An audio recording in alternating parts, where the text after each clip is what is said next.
ಕಕ್ಕುಂದಕಾಡು ಶ್ರೀ ಲಕ್ಷ್ಮೀ ವೆಂಕಟೇಶ್ವರ ವರ್ಷಾವಧಿ ಜಾತ್ರೆ ಸಂಪನ್ನ.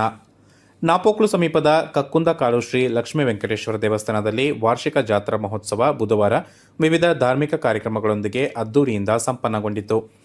ಮಂಗಳವಾರ ಮಹಾಪೂಜೆ, ಧ್ವಜಾರೋಹಣ, ದೀಪಾರಾಧನೆ, ದೇವರ ಬಲಿಯೊಂದಿಗೆ ಉತ್ಸವಕ್ಕೆ ಚಾಲನೆ ನೀಡಿ ಬಳಿಕ ಭಕ್ತರಿಗೆ ಅನ್ನ ಸಂತರ್ಪಣೆ ಏರ್ಪಡಿಸಲಾಗಿತ್ತು. ಬುಧವಾರ ದೇವಾಲಯದಲ್ಲಿ ಬೆಳಗ್ಗೆ ದೇವರ ದರ್ಶನ ಬಳಿಕ ಮಹಾಭಿಷೇಕ ಮತ್ತು ಮಧ್ಯಾಹ್ನ ಮಹಾಪೂಜೆ, ವಿಶೇಷ ಸೇವೆಗಳು, ದೇವರ ಪ್ರದರ್ಶನ, ನೃತ್ಯ ಜರುಗಿ ಮಹಾಮಂಗಳಾರತಿ ನಂತರ ತೀರ್ಥ ಪ್ರಸಾದ ವಿತರಣೆ ಮತ್ತು ಉತ್ಸವದಲ್ಲಿ ಪಾಲ್ಗೊಂಡ ಭಕ್ತಾದಿಗಳಿಗೆ ಅನ್ನ ಸಂತರ್ಪಣೆ ಏರ್ಪಡಿಸಲಾಗಿತ್ತು. ಸಂಜೆ ಪಟ್ಟಣದಲ್ಲಿ ದೇವರ ಉತ್ಸವ ಮೂರ್ತಿಯನ್ನು ಚೆಂಡೆ ವಾದ್ಯ ಗೋಷ್ಠಿಗಳೊಂದಿಗೆ ಪಟ್ಟಣದಲ್ಲಿ ಮೆರವಣಿಗೆಯಲ್ಲಿ ಕೊಂಡೊಯ್ಯಲಾಯಿತು. ಕಾವೇರಿ ನದಿಯಲ್ಲಿ ಅವಭೃತ ಸ್ನಾನದ ಬಳಿಕ ಸನ್ನಿಧಿಗೆ ಹಿಂತಿರುಗಿ ದೇವರ ದರ್ಶನ ಬಲಿ ಜರುಗಿತು. ಗುರುವಾರ ಶುದ್ಧ ನವಕಲಶ ಮಹಾಪೂಜೆ ಮಂತ್ರಾಕ್ಷತೆಯೊಂದಿಗೆ ಜಾತ್ರಾ ಮಹೋತ್ಸವ ಸಂಪನ್ನಗೊಳ್ಳಲಿದೆ. ದೇವಾಲಯದ ಮುಖ್ಯ ಅರ್ಚಕ ಸುಧೀರ್, ತಂತ್ರಿಗಳಾದ ರಮೇಶ್ ಶರ್ಮಾ, ಸತ್ಯಮೂರ್ತಿ ಸರಳಾಯ ಪೂಜೆ ವಿಧಾನಗಳನ್ನು ನೆರವೇರಿಸಿದರು.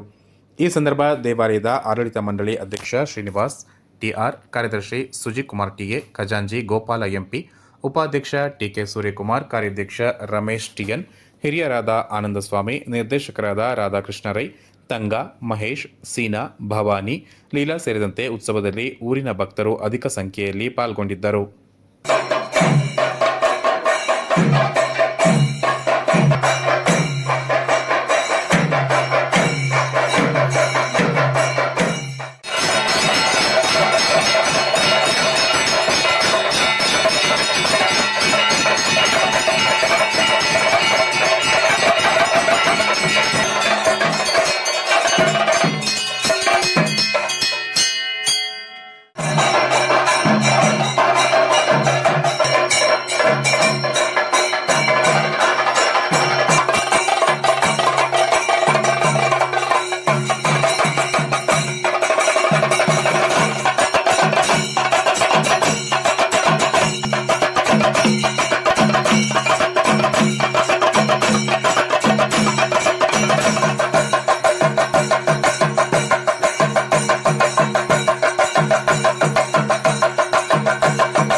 ಭಕ್ತಾದಿಗಳು ಬಂದು ನಮ್ಮ ಸಮೀಪದಿಂದ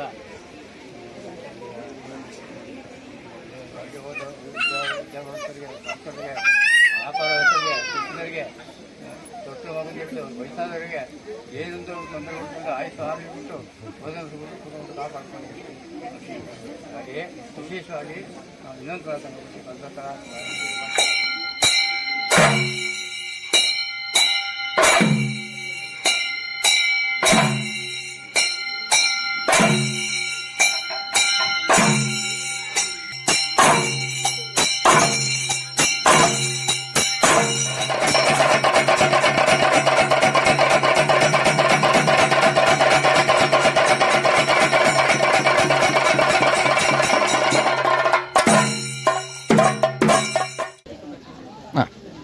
ಕೊಡಗು ಜಿಲ್ಲೆಯ ನಾಪೋಕ್ಲು ಗ್ರಾಮದ ಕಕ್ಕುಂದಕಾಡು ಗ್ರಾಮ.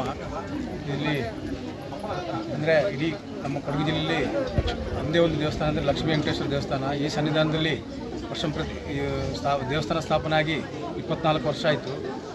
ಆ 24 ವರ್ಷದಿಂದ ನಾವು 9ನೇ ತಾರೀಕಿಗೆ ಲಕ್ಷ್ಮೀ ವೆಂಕಟೇಶ್ವರ ಜಾತ್ರಾ ಮಹೋತ್ಸವ ನಡೆಸ್ಕೊಂಡು ಬರ್ತಾಯಿದ್ವಿ. ಅದೇ ರೀತಿ 5ನೇ ತಾರೀಕು ಕಟ್ಟಿಬಿದ್ದು 8ನೇ ತಾರೀಕಿಗೆ ಕೊಡಿಕಂಬ ಏರಿಸಿ 6ನೇ ತಾರೀಕಿಗೆ ಬೆಳಿಗ್ಗೆ ಮಹಾಪೂಜೆ, ಮಧ್ಯಾಹ್ನ ಪೂಜೆ, ದೇವರ ಬಲಿ, ನಂತರ ಪೇಟೆ ಮೆರವಣಿಗೆ ಮುಖಾಂತರ ಸಾಯಂಕಾಲ ಕಾವೇರಿ ನದಿಗೆ ಜಲಸ್ನಾನ ಮಾಡೋಕ್ಕೆ ದೇವರು ಹೋಗಿ ಬಂದು ಪುನಃ ದೇವರ ದರ್ಶನ ಆಗ್ತದೆ. ಅದೇ ರೀತಿ ಭಕ್ತಾದಿಗಳೆಲ್ಲ ಬಂದು ಅನ್ನದಾನ ಸೇವೆ, 3 ಹೊತ್ತು ಅನ್ನದಾನ ಸೇವೆ ಮತ್ತು ಎಲ್ಲ ನಾವು ಏರ್ಪಾಡು ಮಾಡಿದ್ದೀವಿ. ಅದೇ ರೀತಿ ಈ ಸಣ್ಣ ದೇವಸ್ಥಾನ ಆದ್ರೂ ಇಡೀ ಊರು ನಾಡಿಗೂ ಇದು ಅಷ್ಟು ಪ್ರಚಾರ ಉಂಟು ಅಂತ ಹೇಳಿದ್ರೆ, ದೇವ್ರ ಶಕ್ತಿ ಎಷ್ಟು ಉಂಟು ಅಂತಂದರೆ ಇಡೀ ಊರು ನಾಡು ಸೇರಿ ಈ ಅತಿ ಸಣ್ಣ ದೇವಸ್ಥಾನ ವಿಶಾಲವಾಗಿ ಬೆಳೀತಾ ಇದೆ.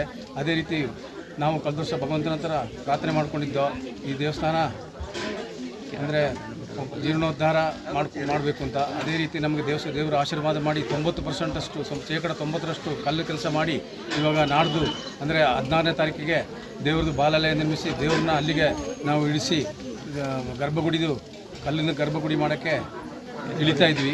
ಅದೇ ರೀತಿ ನಾವು ಎಲ್ಲ ಭಕ್ತಾದಿಗಳು ಈ ಮುಖಾಂತರ ಬೇಡ್ಕೊಳ್ಳೋದಂದರೆ ನಮ್ಮ ಜೊತೆ ಕೈ ಜೋಡಿಸಿ ಆದಷ್ಟು ಬೇಗ ಲಕ್ಷ್ಮೀ ವೆಂಕಟೇಶ್ವರನ ದೇವಸ್ಥಾನ ನಿರ್ಮಾಣ ಮಾಡೋಕ್ಕೆ ಕೈ ಜೋಡಿಸಿ ಬೇಕು ಅಂತೇಳಿ ನಾವು ಗ್ರಾಮಸ್ಥರು ಎಲ್ಲ ಅವ್ರನ್ನ ಕೈ ಮುಗಿದು ಬೇಡ್ಕೊಳ್ತಾ ಇದ್ದೀವಿ.